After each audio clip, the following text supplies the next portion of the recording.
Bem-vindos à 7ª temporada do The EcoCast, o seu podcast em atualização científica em ecocardiografia, com excelência, prática clínica e uma conversa leve e inteligente. The EcoCast, o seu podcast em ecocardiografia.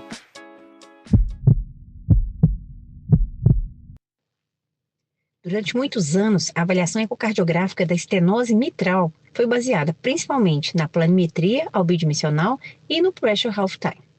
Entretanto, o avanço da ecocardiografia tridimensional trouxe uma nova forma de enxergar a anatomia valvar, permitindo não apenas que a gente meça a gravidade da estenose, mas que a gente compreenda detalhadamente a morfologia da válvula e orientar decisões terapêuticas. Para discutir como e quando utilizar o ecocardiograma tridimensional na estenose mitral, hoje eu recebo o especialista no tema, Dr. Marco André Salles. Ele é cardiologista e ecocardiografista do Hospital Cardiopulmonar, do Centro Médico Aliança, da Clínica Diagnoson e instrutor de POCOS de ecocardiografia transesofágica do curso Máximos, em Salvador, na Bahia. Dr. Marcos, que prazer imenso te receber aqui no podcast. Então, vamos começar esse podcast com esse assunto que eu adoro. Olá, doutora Bárbara. Muito obrigado pelo convite. É uma alegria muito grande participar do The EcoCast. Quero começar parabenizando você pelo excelente trabalho que vem desenvolvendo.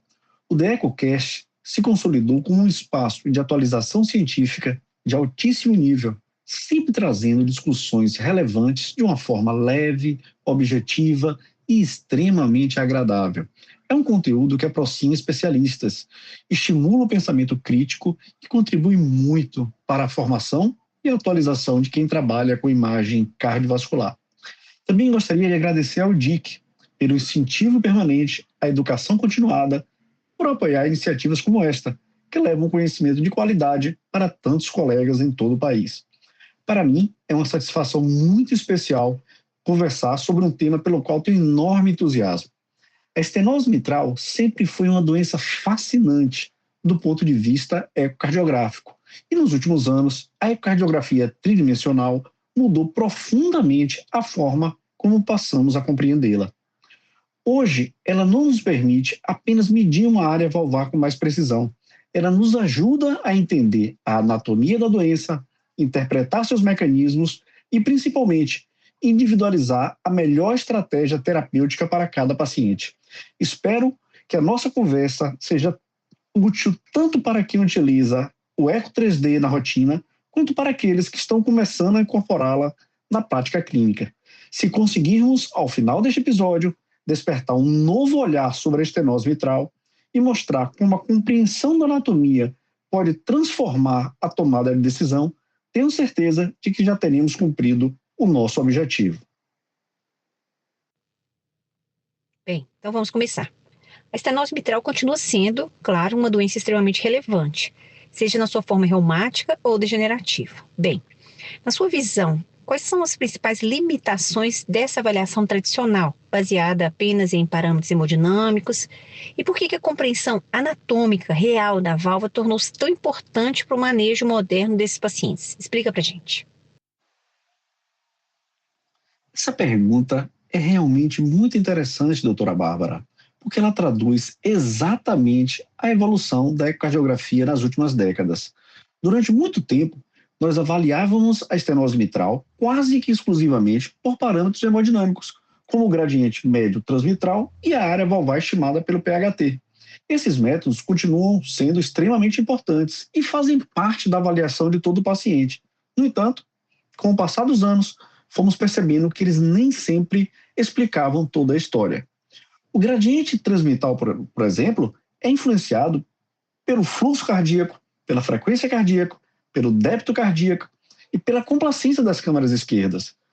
Da mesma forma, o PHT pode sofrer interferência de diversas condições clínicas, como a fibrilação atrial, a insuficiência aórtica, a disfunção cisto-diastólica e até mesmo pelas alterações de complacência do ato esquerdo observadas logo após uma valvotomia mitral percutânea. Nessas situações, ela pode não refletir fielmente a gravidade anatômica da estenose. Foi justamente nesse contexto que a ecocardiografia tridimensional trouxe uma mudança muito importante. Pela primeira vez, deixamos de avaliar apenas as consequências hemodinâmicas da estenose para compreender diretamente a anatomia da válvula. Passamos a enxergar o verdadeiro formato do orifício mitral, a distribuição das calcificações, o grau de fusão das comissuras, o comprometimento do aparelho subvalvar e a mobilidade dos folhetos. Essas informações mudaram completamente a forma como interpretamos a doença. Isso tem uma repercussão prática muito grande. Hoje não basta apenas responder se a estenose é leve, moderada ou importante. Precisamos entender qual é o mecanismo da estenose e, principalmente, se aquela anatomia é favorável a uma valvotomia mitral percutânea ou se o paciente terá um resultado melhor com tratamento cirúrgico. Na prática, costumo dizer que os métodos hemodinâmicos nos mostram o impacto funcional da doença, enquanto a ecocardiografia tridimensional nos revela a anatomia que deu origem àquela doença. E essas duas informações são complementares, nunca concorrentes. Por isso, eu não vejo a ecocardiografia tridimensional como uma tecnologia que veio substituir a ecocardiografia bidimensional. Muito pelo contrário, ela veio ampliar nossa compreensão da estenose mitral. No fundo, essa talvez tenha sido a maior transformação da ecocardiografia moderna na estenose mitral. Deixamos de perguntar apenas qual é a área valvar e passamos a perguntar como essa válvula e qual é a forma de tratá-la. Certo. Então, uma vez reconhecida a importância da anatomia valvar, então surge naturalmente a questão sobre os métodos que a gente utiliza para avaliá-la. A gente sabe que a planimetria bidimensional pode sofrer influência de posicionamento do corte, calcificação e até de pequenas inclinações ali do plano de imagem. Em quais cenários, doutor Marco, cenários clínicos que você considera que a avaliação bidimensional se torna insuficiente e que sinais devem alertar o ecocardiografista para a necessidade de complementar o estudo com o ecocardiograma tridimensional? Conta pra gente. Essa é uma pergunta muito importante, doutora Bárbara, porque reforça que o problema não está na qualidade da ecocardiografia bidimensional. O 2D continua sendo a base da avaliação da estenose mitral. A questão é que algumas anatomias simplesmente não conseguem ser completamente representadas em um único plano de imagem. Na planimetria bidimensional, partimos do princípio de que estamos cortando exatamente o menor orifício anatômico da válvula, mas na prática isso nem sempre acontece. Na estenose mitral reumática, por exemplo, o orifício frequentemente assume uma geometria irregular, excêntrica e em formato de funil. Pequenas inclinações do plano de corte podem fazer com que planimetremos uma região um pouco mais atrial ou um pouco mais ventricular, superestimando a área valvar. Esse problema se torna ainda mais evidente quando existe calcificação importante, sombra acústica, fusão comissural assimétrica ou anatomias muito deformadas. Além disso, existem situações em que os próprios métodos tradicionais começam a conversar de forma diferente. Às vezes encontramos uma planimetria que sugere estenose importante, mas o PHT aponta para outra gravidade. Em outras ocasiões, o gradiente médio parece desproporcional aos sintomas do paciente. Essas discordâncias sempre chamam a minha atenção. Outro cenário bastante frequente é a fibrilação atrial. Além da irregularidade dos ciclos cardíacos dificultar algumas medidas hemodinâmicas, ela também reforça a importância de uma avaliação anatômica direta da válvula. Na minha prática, sempre que existe discrepância entre clínica do paciente, os gradientes, o PHT e a planimetria bidimensional, eu considero que aquele paciente merece uma avaliação tridimensional. O eco 3D nos permite localizar exatamente o verdadeiro menor orifício anatômico, minimizando os erros relacionados à obliquidade dos cortes e oferecendo uma compreensão muito mais fiel da anatomia valvar. Eu costumo dizer que o eco 3D não veio porque o 2D ficou ultrapassado. Ele veio porque algumas perguntas simplesmente não podem ser respondidas por um único plano bidimensional. E existe um conceito que considero muito útil na prática. O ecocardiograma transtorácico tridimensional é uma excelente ferramenta para rastreamento anatômico, para a planimetria em boas janelas e para o segmento evolutivo desses pacientes. Já o eco transesofágico tridimensional continua sendo o padrão de referência quando precisamos caracterizar com mais detalhes as comissuras, o aparelho subvalvar, a distribuição das calcificações e planejar uma intervenção. Costumo resumir isso de uma forma bastante simples. Muitas vezes, o 3D transtorácico levanta a suspeita anatômica, enquanto o 3D transesofágico confirma e detalha essa anatomia. Essa integração entre os métodos é que realmente faz a diferença na prática clínica. Perfeito. E aí, quando a gente decide, então, utilizar o 3D, o próximo desafio passa a ser a obtenção de imagens adequadas. Minha pergunta agora é sobre a otimização da aquisição tridimensional. Quais os erros técnicos mais frequentes na obtenção de volumes tridimensionais da válvula mitral e quais ajustes de ganho, compressão, alinhamento multiplanar, a escolha entre single bit e full volume realmente fazem diferença na prática diária? Doutora Bárbara, eu costumo brincar com os residentes que o primeiro passo para fazer um bom ecocardiograma tridimensional é esquecer o 3D, porque tudo começa com uma boa imagem bidimensional. Se a aquisição bidimensional não estiver adequada, dificilmente conseguiremos um bom volume tridimensional. Eu costumo dizer que um 2D ruim, inevitavelmente, gera um 3D ruim. E nenhum pós-processamento consegue corrigir isso.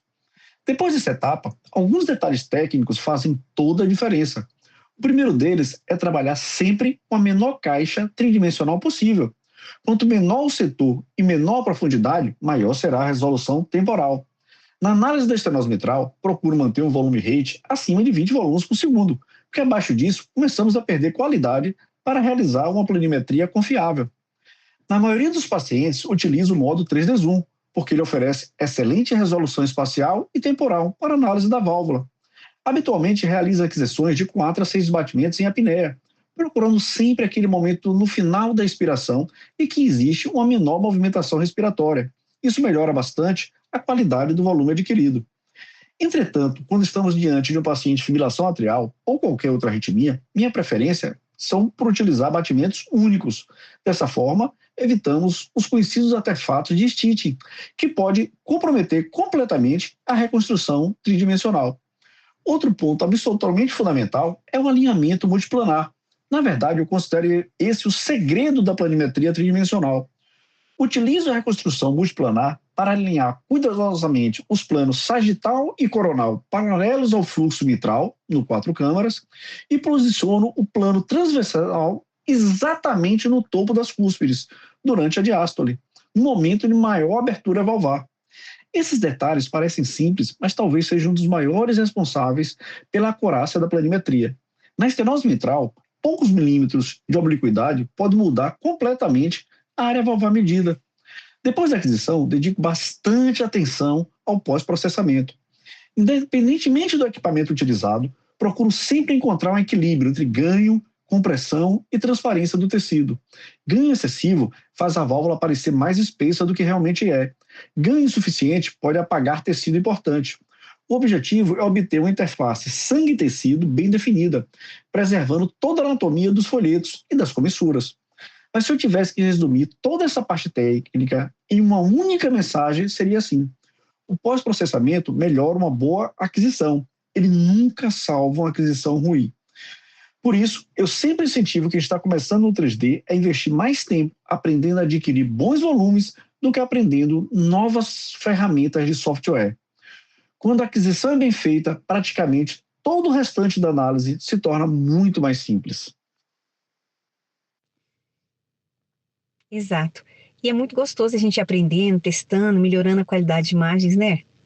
E, bem, depois da aquisição adequada, chegamos ao que talvez seja o maior diferencial do método, a planimetria tridimensional. Ela vem sendo considerada por muitos especialistas o método mais anatômico e mais confiável para a mensuração da área valvar mitral. Bem, doutor Marco, quais são as principais vantagens dessa planimetria tridimensional em relação ao PHT e à planimetria 2D, especialmente em pacientes com fibrilação atrial, regurgitação mitral associada ou anatomias complexas? A planimetria tridimensional mede diretamente o verdadeiro orifício anatômico. Ela reduz significativamente os erros relacionados à obliquidade dos cortes e mantém excelente desempenho, mesmo em pacientes com fibrilação atrial, insuficiência mitral e anatomias valvares muito complexas. Na prática, eu nunca abandono os métodos tradicionais. Gosto de comparar todos eles. Faço aquilo que costumo chamar de duelo das áreas. Comparo a planimetria 2D com a planimetria 3D, com PHT e, quando possível, com a equação da continuidade. Quando todos concordam, ótimo. Quando discordam, quase sempre a anatomia mostrada pelo 3D que explica o motivo dessa diferença. O ecocardiograma tridimensional não apenas mede a estenose mitral, ele explica a estenose mitral. Certo. E lembrando que o eco 3D não se limita à quantificação de gravidade. Ela também fornece, obviamente, informações fundamentais sobre a etiologia da doença. E eu te pergunto, nas formas reumáticas e degenerativas da estenose mitral, quais as informações anatômicas obtidas exclusivamente pelo 3D? Como distribuição de calcificações, grau de fusão comissural, comprometimento subvalvar, geometria do orifício valvar. Quais são as mais importantes para prever o sucesso de uma valvotomia percutânea por balão? Explica para gente. Eu considero que essa seja uma das maiores contribuições da ecocardiografia tridimensional, porque durante muitos anos nos concentramos nossa atenção principalmente na gravidade da estenose. Hoje entendemos que isso isoladamente não é o suficiente.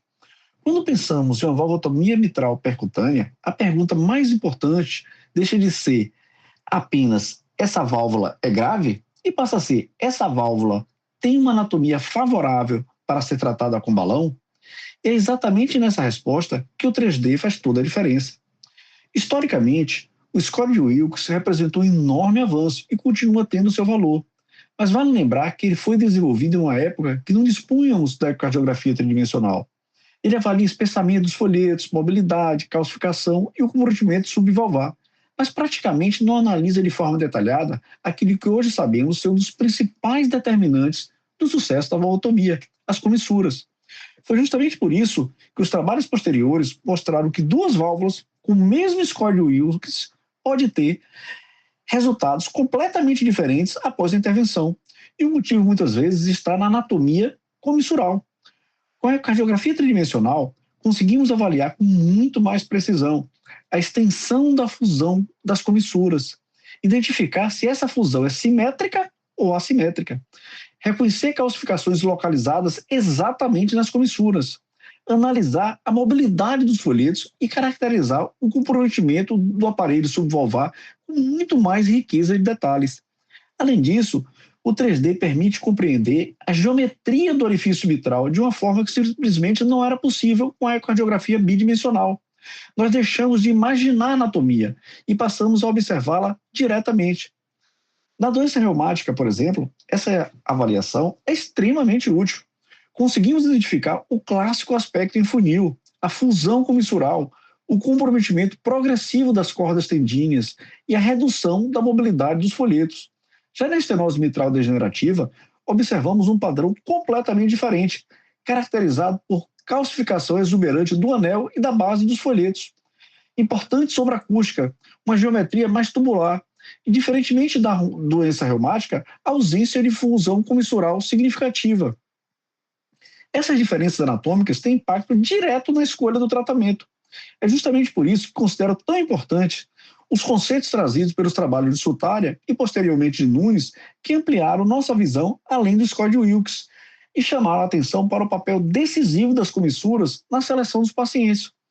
Hoje eu costumo resumir essa avaliação de uma forma muito mais simples. O ecocardiograma tridimensional não nos ajuda apenas a quantificar a estenose mitral. Ele nos ajuda a prever o comportamento da válvula quando ela for submetida ao balão. E essa talvez seja uma das informações mais valiosas que podemos oferecer ao cardiologista intervencionista e ao heart team antes de qualquer procedimento. Isso aí. E é justamente nesse ponto que o eco tridimensional deixa de ser apenas uma ferramenta diagnóstica para então se tornar um instrumento de tomada de decisão, na minha opinião. E então vamos prosseguir. O 3D do tomaco então permite uma avaliação muito mais precisa da anatomia comissural e da distribuição de cálcio. Então influencia diretamente entre a escolha de valvotomia percutânea, acompanhamento clínico ou cirurgia valvar. Na prática, como você integra esses achados tridimensionais ao processo de decisão terapêutica e quais características anatômicas observadas no 3D fazem você dizer, sim, esse é um paciente excelente candidato para valvotomia, ou o contrário, esse paciente deve seguir para a cirurgia? Fala para gente. Essa pergunta talvez represente o principal motivo pelo qual a ecocardiografia tridimensional passou a ocupar um papel tão importante na estenose mitral. Porque, no final das contas, todo exame de imagem precisa ajudar na tomada de decisão clínica. A decisão sempre nasce da integração entre a clínica do paciente, os dados hemodinâmicos e, principalmente, a anatomia da válvula. Depois de analisar sintomas, gradiente médio, pressão pulmonar e repercussão clínica, eu passo a olhar cuidadosamente a anatomia tridimensional. Quando encontro uma válvula com fusão comissural importante, pouca ou nenhuma calcificação envolvendo as comissuras, boa mobilidade dos folhetos, comprometimento subvalvar discreto e ausência de suficiência mitral significativa, imediatamente penso em uma anatomia bastante favorável para a valvotomia mitral percutânea. Nesses pacientes, o ecocardiograma tridimensional nos dá muita confiança de que a abertura das comissuras poderá ocorrer de forma eficaz, proporcionando um bom resultado hemodinâmico, com baixo risco de insuficiência mitral significativa.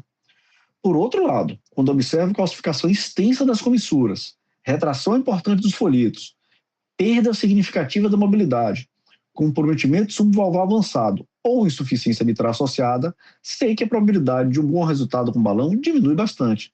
Nessas situações, a cirurgia costuma oferecer uma solução mais previsível e duradoura. Existe ainda um grupo de pacientes em que a decisão não é tão simples. São aquelas anatomias intermediárias, em que o benefício e o risco da intervenção precisam ser cuidadosamente discutidos com o heart team.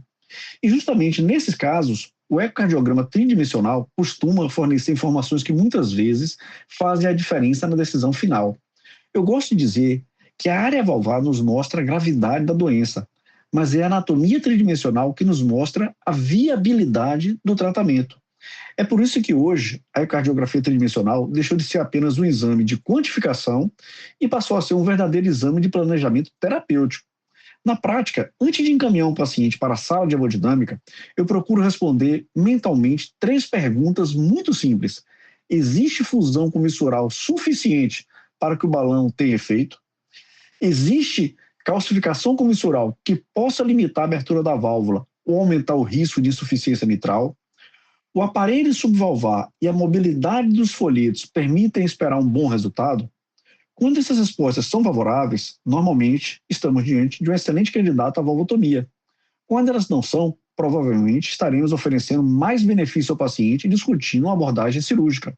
E acho que essa é a grande transformação trazida pela ecocardiografia tridimensional. Hoje, nós não perguntamos apenas, essa válvula tem uma estenose importante? Nós perguntamos, qual é o melhor tratamento para esta válvula específica? Porque, no final, 2 válvulas com a mesma área podem ter anatomias completamente diferentes e, consequentemente, tratamentos completamente diferentes. E essa talvez seja a maior contribuição da ecocardiografia tridimensional para a prática clínica moderna. Ótimo. Doutor Marcos, se você pudesse deixar uma mensagem para o ecocardiografista que ainda utiliza predominantemente a avaliação bidimensional da estenose mitral, qual seria o principal ganho clínico que ele passará a oferecer aos pacientes quando ele passar a incorporar, então, a ecocardiografia tridimensional de forma sistemática na prática clínica? Conta para mim. Eu acho que a principal mensagem é entender que o 3D não substituiu o 2D. Ele aprofundou nossa compreensão anatômica da estenose mitral. Portanto, não tenham receio do 3D. Comecem pelo básico. Aprendam primeiro a adquirir bons volumes. Correlacionem sempre as imagens tridimensionais com as bidimensionais e com o Doppler. Com o tempo, a orientação espacial deixa de ser um desafio e passa a ser algo absolutamente natural. Porque o mais importante não é dominar um software, é aprender a enxergar a válvula de uma forma diferente. Eu acredito que esse seja o maior legado da ecocardiografia tridimensional. Hoje, nós não avaliamos apenas números, nós avaliamos fenótipos anatômicos. No final das contas, a melhor cardiografia não é aquela que produz imagens mais bonitas, é aquela que ajuda o paciente a receber a melhor decisão terapêutica. Muito obrigado, amiga Bárbara, muito mesmo, muito feliz em participar contigo desse bate-papo. Parabéns pelo belíssimo trabalho. Estamos juntos, amiga. Doutor Marco André, eu adorei. Foi um podcast muito enriquecedor para todos nós, muito completo, muito didático. E muito obrigada por aceitar meu convite para participar aqui do The EcoCast e seja sempre muito bem-vindo.